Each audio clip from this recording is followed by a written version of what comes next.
And President Biden's pushing back on work requirements for federal aid. Watch this. I'm not going to accept any work requirements that's going to impact on medical health needs of people. I voted years ago for the work requirements that exist, but it's possible there could be a few others, but not anything of any consequence. We need a former Labor Secretary on this, and by golly, we've got one. Elaine Chao joins us now.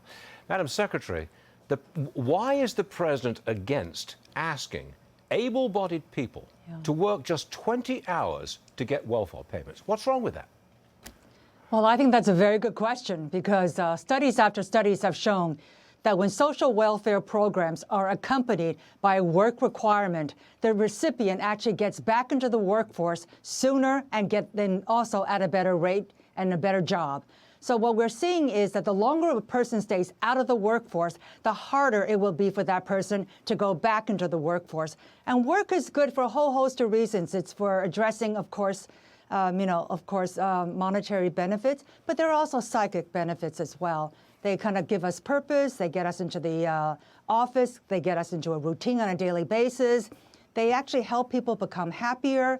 So there are a lot of psychological impacts about the positive benefits of work. But certainly what's being talked about are able-bodied people who are not, who don't have any dependents. So it's not as if that they have to take care of children, that they would be neglecting their children, quite the contrary. And they're basically asking for 80 months out of the 80 hours out of every month, which is basically half the month. Yeah. So this will be something very good. And then when you... Well, look, this is America.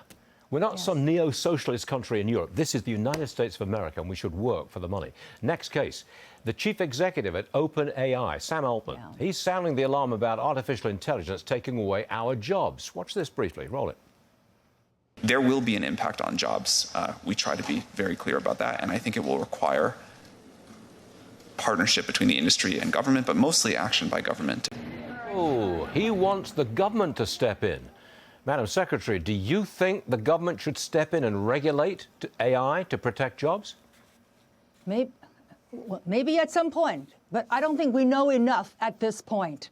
Right now, I think it's pretty widely spread that this is going to be an incredibly impactful development on the workforce.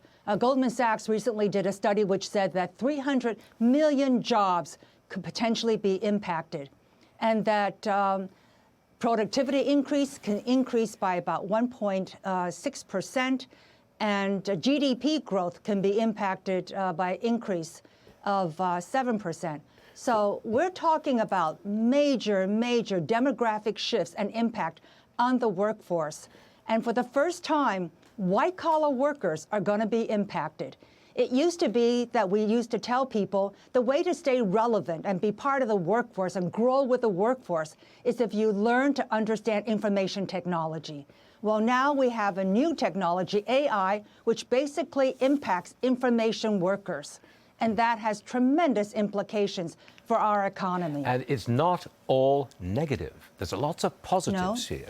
Yes, there are lots of positives, but the transition will be difficult. And I think the massive scale in which this potentially can impact the workforce will be of such significance that the government is going to have to take a look at it. But what it should do is an issue that requires deep thinking. Because right now, we don't understand this field enough to know what to do. That's true. Elaine Chao, former Labor Secretary, thank you very much for joining us. We appreciate you being here. Thanks a lot.